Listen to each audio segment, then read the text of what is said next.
7 patterns in couples who made it. Who made it so successful, I guess, Couples, relationships. relationship, according to a couples therapist. Okay. All right. So the first one is they had boundaries with family. They put the relationship first and had a clear boundary with family. They didn't vent to them about issues or make decisions based off what their families wanted. They did what was best for their partnership together. Okay, so I think that is super important. There's many key points on that little paragraph. Read it again. Not telling your family members About issues. That is so important. You guys don't even understand. Facts.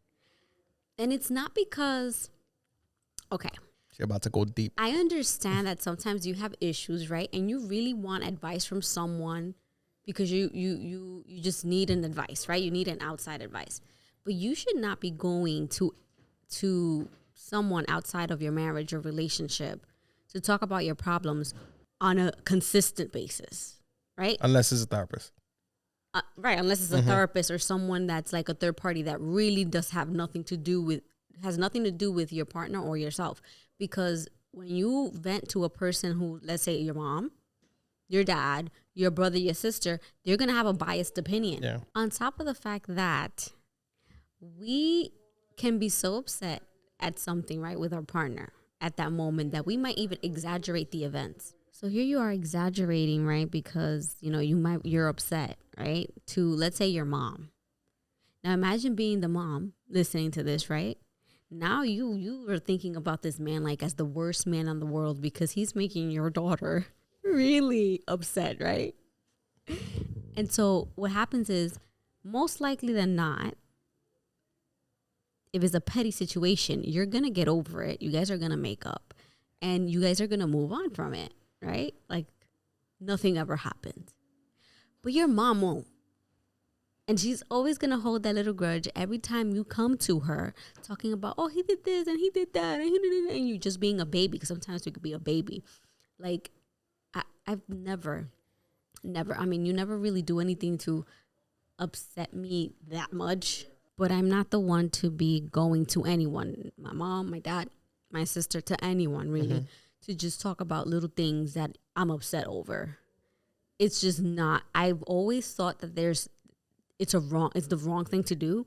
I wouldn't want you to be going out and talking to your friends, to a family member about every little thing you dislike about what I do.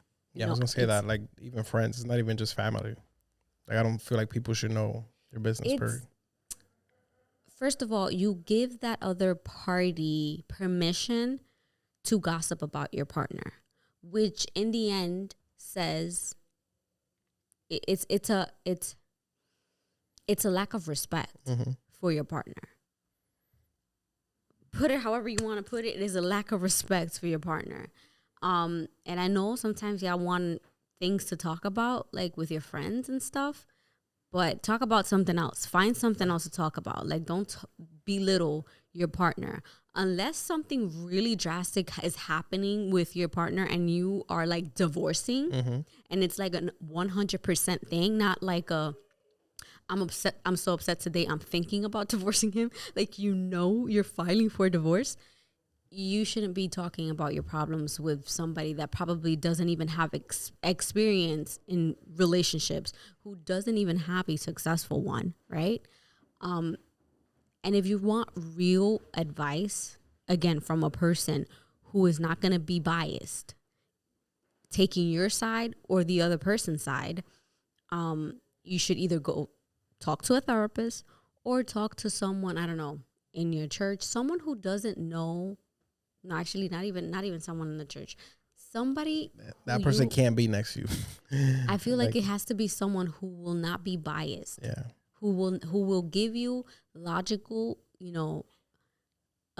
thought process without having a preference of choosing sides. A person who literally doesn't care about you. Yeah, wants to help you, but doesn't care about you. Right. And also a person who is equipped to give you that type of advice. Because if that person has never in their life had a successful relationship, what are you going to that person for advice for? They haven't even been successful in their relationships. They haven't even been a bit, like stable with anyone, what are you going to them for advice? How do you feel, now that you mentioned this is a little sidetrack, but how do we know that a relationship therapist has a happy relationship? Well, if you are a professional therapist, you know that your bias need to stay outside the door. You have to address But how do we know they have a successful relationship? That's not our business. They're a professional. They should be answering your questions and treating your case from an unbiased point of view. They go to school so that they can talk to people and give objective, direction to that person. First of all, a therapist. But what if their shit is broken? Is not even supposed to tell you exactly what to do. A therapist is supposed to guide you so that you can know what's the right choice for you. And then they depending on the conversations you may have with them, they may, give you a different point of view as to maybe why the way you're acting may be unfair, but they're not supposed to tell you, hey, do this, this, and this. They're not supposed to do that. They're supposed to listen to you and give you and guide you in a way where you know what is best for you.